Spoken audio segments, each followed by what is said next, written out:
I have a simple question. Will snakes be in heaven? Or more accurately, on the new earth? The very thought probably horrifies many people. Of course snakes won't be there. The idea is absurd. Or is it? Turns out we have clear and unambiguous inspiration telling us that snakes will be there. Surprised? And the sucking child shall play on the hole of the asp. Isaiah 11, verse 8. This is part of a description of the perfect world to come, when all animals and humans will be living together in harmony and peace. Isaiah repeats this with some variations later in his writings. The wolf and the lamb shall feed together, and the lion shall eat straw like the bullock, and dust shall be the serpent's meat. They shall not hurt nor destroy in all my holy mountain, saith the Lord. Isaiah 65, verse 25. This is focused mainly on the fact that all predators will become vegetarian again, as they were in the Garden of Eden. But my point here is that it describes snakes as being in the perfect world, included with the other recreated predators. So there we have it, a simple and clear proof that snakes will be in the new earth. I know many people that will be thrilled that this is true. Some people find snakes so beautiful and interesting that a world without them would not be perfect. But I know other people that will be so upset about this that perhaps they don't want to go to a place that has snakes. Why this deep-seated hatred and fear of snakes? Snakes were created in the garden along with all other animals. According to Genesis 3, verse 1, "Now the serpent was more subtle than any beast of the field which the Lord God had made." The word translated by the King James Version as subtle is actually better translated prudent. Snakes originally were given wings and were among the most beautiful animals created. In Patriarchs and Prophets, Ellen White describes the snakes.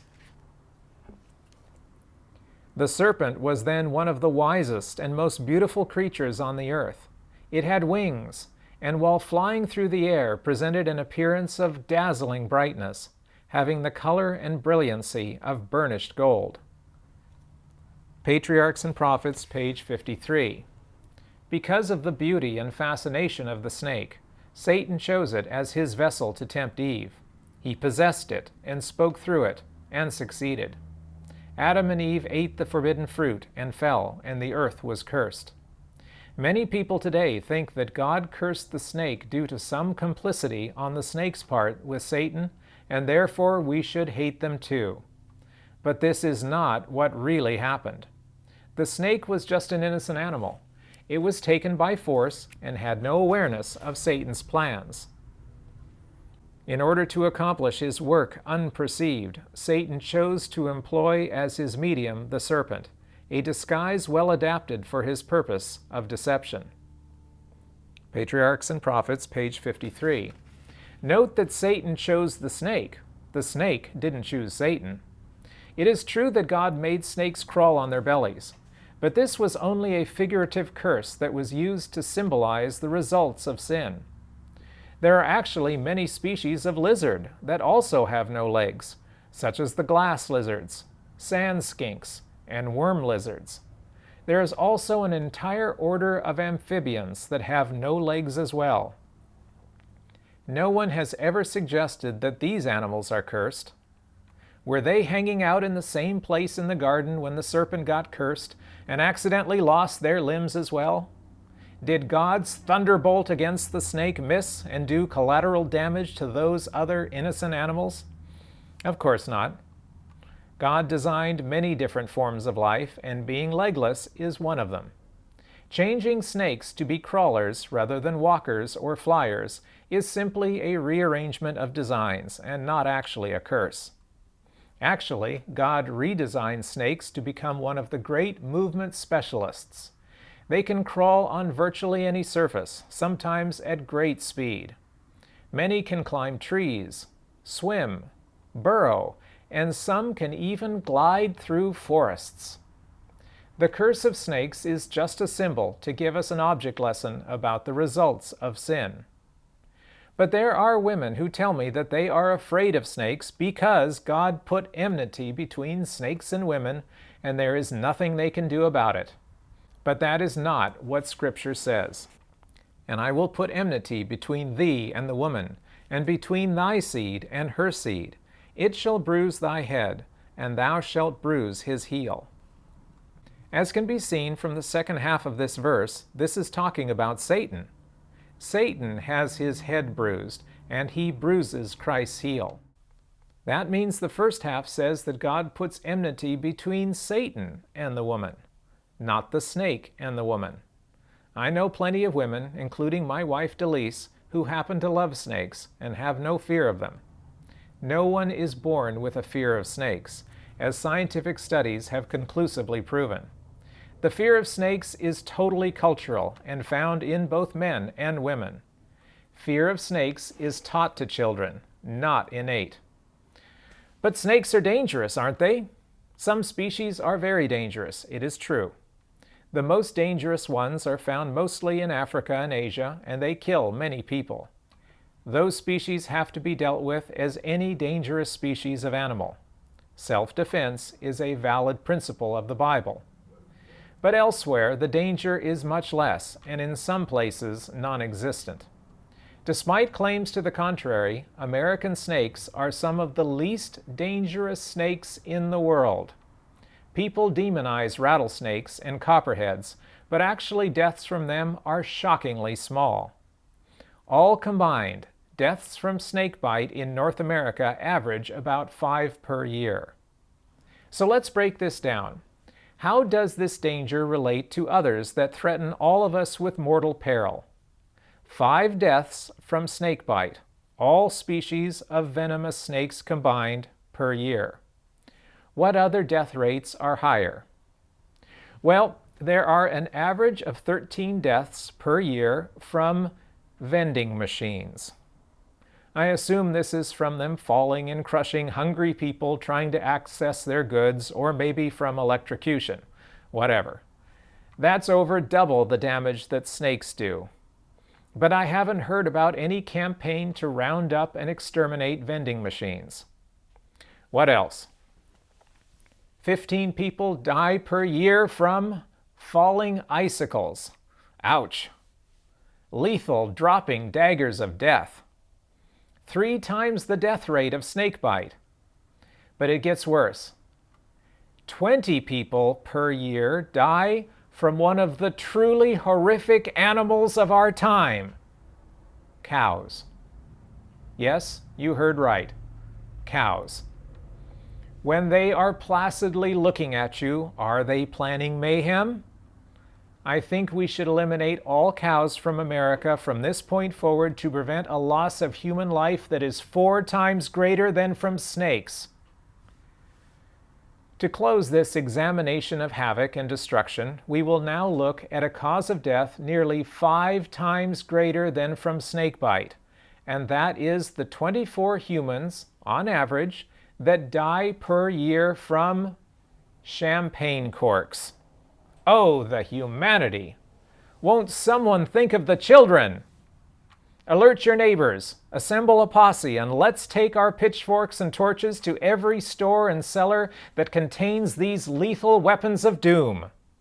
Our survival is at stake thanks to the carelessness and greed of the social drunks among us.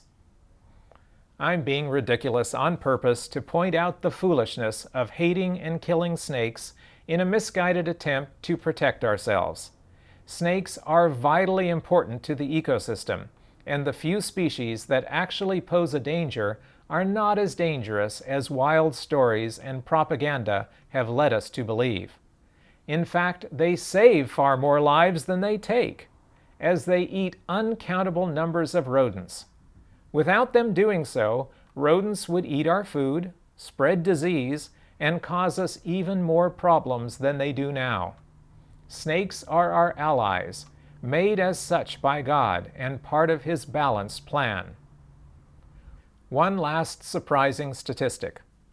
Australia is famous for its dangerous snakes, since over half the species there are from the cobra family. Their venom is highly dangerous, and a bite from them usually will lead to death. So how many deaths would you expect from this land of lethal threats? Dozens? Hundreds? Turns out, down under averages about 2 human deaths from snakebite per year. 2. Need I say more? The extremely lethal tiger snake I found in Victoria is representative of these many Australian snakes. She sat peacefully in the sun as we watched her, and eventually crawled calmly away. She was no threat to me, and I was no threat to her. That's the way it can work most of the time if everyone stays calm. One objection I hear way too often is that the Bible uses snakes to represent Satan, and therefore snakes are evil too. If we're going to play that game, then goats are also evil, as they are always used the same way. Lions are also a regular symbol of Satan, but then again, lions also represent Christ as well. So what do we do with that? Turns out snakes are in the same boat as lions, as they have been used to represent both Satan and Christ. Don't remember that? Desire of Ages. When the people of Israel were dying from the sting of the fiery serpents, God directed Moses to make a serpent of brass and place it on high in the midst of the congregation. Then the word was sounded throughout the encampment that all who would look upon the serpent should live. The people well knew that in itself the serpent had no power to help them. It was a symbol of Christ. Desire of Ages, page 174. Even after I point out these facts to those who don't like snakes, the final defense raised is that they are just too afraid of snakes. They may not have been born with the fear of snakes, but they have it now, and it's not going to change. All I have to say to that is that fear is not from God. It is from Satan. No matter what we fear, God can overcome it. Let's take a look in 1 John, chapter 4, verse 18. There is no fear in love, but perfect love casteth out fear, because fear hath torment. He that feareth is not made perfect in love.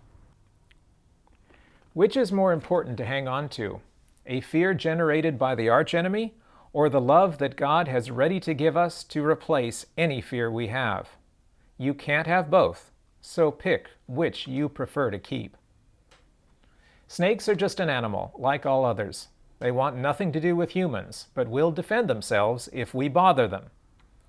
Don't bother them. And more importantly, don't invest them with evil that they don't deserve. By far the majority of snake species aren't even venomous. Let me repeat that.